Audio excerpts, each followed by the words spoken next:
Well, welcome back, boys and girls. As you can see, I went out and got myself a haircut today, but in the meantime, I did get some work done on the bus. Still waiting on the welder to show up here, but just started grinding down some of this metal here down to the steel. Some of the rust coming up. I can actually run my finger on it. It's so smooth. But wanted to give you guys kind of a road map. I don't know how the interior is going to end up for sure yet, like I commented in the other video, but a road map for at least the rebuild of the floor part.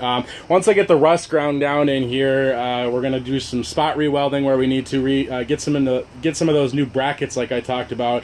But then just new sheet metal is going to go right on top of here and get bolted back down to the chassis.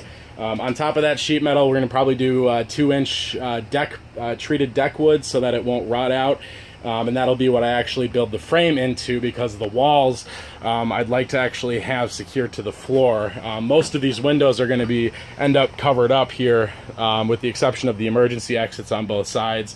We're going to put insulation sealer on the inside so this thing is winterable.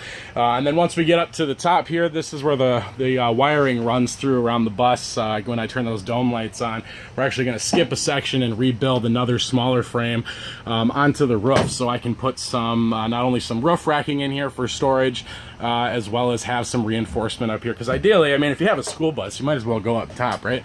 This thing, emergency exit's still open, so I don't want to set off all the alarms now that the bus is running. While we're at it too, as far as the cabin goes, I think I mentioned earlier, I'm not going to make too many changes up front, but it does have some pretty nifty storage areas up here, as a school bus would. The electrical panel box is actually just above here, and we're going to get into that in the next week or so, so I can figure out what runs where and what I need to replace. And then the pneumatics for the door, you can see the manual release here just behind this hatch.